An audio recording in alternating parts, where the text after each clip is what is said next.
Bonjour, donc je vais vous présenter la première partie du chapitre 2, l'immunité adaptative, prolongement de l'immunité innée. Donc lorsque la réponse immunitaire innée, que nous avons vue précédemment, ne suffit pas à éliminer l'agent infectieux, que ce soit une bactérie, un virus ou autre, une seconde réponse, plus lente à se mettre en place, va s'ajouter à l'immunité innée. Elle est plus lente, elle va mettre quelques jours à se mettre en place et elle va assurer une protection plus spécifique contre l'agent pathogène qui a déclenché la réponse immunitaire. Donc, cette réponse plus lente, plus spécifique, on l'appelle l'immunité adaptative. On sait qu'elle est fondamentale puisque quand elle ne fonctionne pas, on parle d'immunodéficience, cette immunodéficience, elle est fatale. On ne peut pas survivre sans cette immunité adaptative. Alors, on va diviser ce chapitre en 3 paragraphes. Le premier paragraphe revient sur cette spécificité de l'immunité adaptative. Je vais essayer de vous expliquer ce qu'on appelle une réponse spécifique vis-à-vis d'un antigène. Alors, on va commencer par le lien entre immunité innée et immunité adaptative, qu'on avait déjà amorcé à la fin du chapitre précédent. Les cellules de l'immunité innée, du chapitre précédent donc, sont omniprésentes dans l'organisme. Elles sont présentes dans tous les tissus.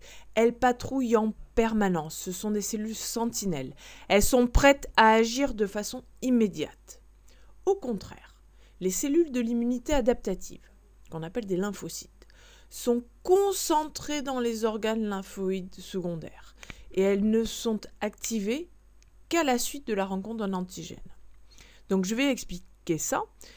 Là déjà on peut visualiser les organes lymphoïdes secondaires, plus particulièrement les ganglions lymphatiques représentés en bleu foncé ici.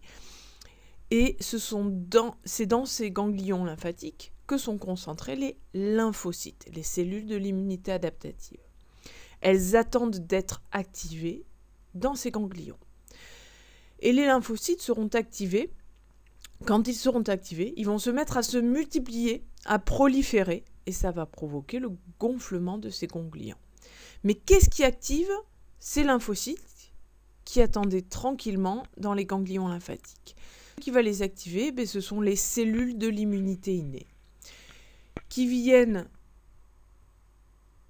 activer les lymphocytes, notamment les cellules dendritiques, qui vont venir activer les lymphocytes en migrant du site infecté vers les ganglions lymphatiques. On peut essayer de zoomer sur cette partie-là. Je vous rappelle que les cellules dendritiques de l'immunité innée sont capables de devenir des cellules présentatrices de l'antigène. Elles portent donc à leur surface, ici, dans des récepteurs du CMH. Elles portent des fragments de l'agent infectieux. Ces fragments de l'agent infectieux, on va les appeler des antigènes. Et elles vont les apporter dans les ganglions lymphatiques pour aller activer les lymphocytes spécifiques de cet antigène. Donc ce sont ces cellules dendritiques devenues des CPA, cellules présentatrices de l'antigène, qui vont faire le lien entre la réaction immunitaire innée qui a lieu sur le site de l'infection et la réaction adaptative qui, elle, nécessite d'aller chercher des lymphocytes dans les ganglions lymphatiques. Donc si on reprend, l'immunité innée déclenche l'immunité adaptative par l'intermédiaire de ces cellules présentatrices de l'antigène. Ou on peut le dire autrement, l'immunité adaptative, c'est le prolongement de l'immunité innée. Alors, revenons sur cette spécificité de l'immunité adaptative vis-à-vis du micro-organisme qui la déclenche. La réponse adaptative, elle est spécifique d'un micro-organisme, spécifique d'un agent pathogène. Qu'est-ce que ça veut dire? Ça veut dire que les défenses qui vont être mises en place seront dirigées contre le micro-organisme qui a déclenché sa mise en œuvre et pas contre un autre. Par exemple, si vous êtes contaminé par le virus Covid-19, votre corps va développer des armes contre ce Covid-19 et ces armes, elles seront inefficaces contre un autre virus, par exemple le virus de la grippe. Donc c'est ça qu'on appelle une réponse immunitaire spécifique. Alors, cette spécificité, elle est possible grâce parce que les agents infectieux ou les micro-organismes pathogènes, les virus, les bactéries, présentent à leur surface des molécules qui leur sont spécifiques. Et ces molécules qui leur sont spécifiques, on a dit qu'on les appelait des antigènes. Ici, pour illustrer cette notion d'antigène, on a le virus de la grippe qui a été schématisé ici. On le retrouve ici. Et ce virus de la grippe possède à la surface de son enveloppe des protéines. Et ces protéines, notamment l'hémagglutinine et la neuraminidase, alors j'essaie d'amener ma flèche dessus, hémagglutinine et neuraminidase sont considérés comme des antigènes. Et ces antigènes sont spécifiques du virus de la grippe, et notamment le dernier virus de la grippe, il avait l'hémagglutinine 5 et la neuraminidase 1, qui sont les antigènes spécifiques de ce virus de la grippe. Un autre virus de la grippe, par exemple le virus de la grippe aviaire, avait l'hémagglutinine 1, H1, et la neuraminidase 1, N1.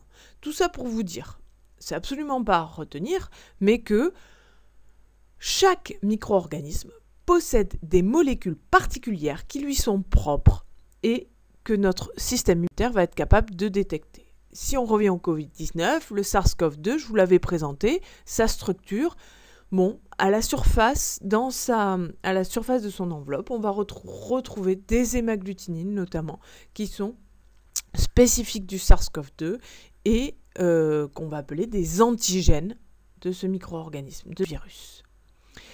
En réponse à cette diversité d'antigènes qu'on retrouve sur les micro-organismes, nos cellules ont des récepteurs capables de s'emboîter et de reconnaître spécifiquement tel ou tel antigène. Allons-y. Nos cellules de l'immunité adaptative, ce sont des lymphocytes. Il existe 3 grands types de lymphocytes. Les lymphocytes T4, les lymphocytes T8 et les lymphocytes B, qui auront 3 fonctions différentes qu'on développera par la suite. Chacun de ces types de lymphocytes possède à sa surface des récepteurs. RCT pour récepteur des cellules T, récepteur des lymphocytes T. Donc là, ce sont des TCR CD4.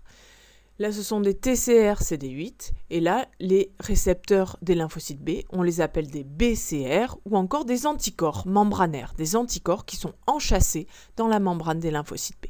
Ces récepteurs ont une forme bien particulière, une structure tridimensionnelle bien particulière, qui font qu'au bout, ils sont capables de reconnaître un antigène et pas un autre.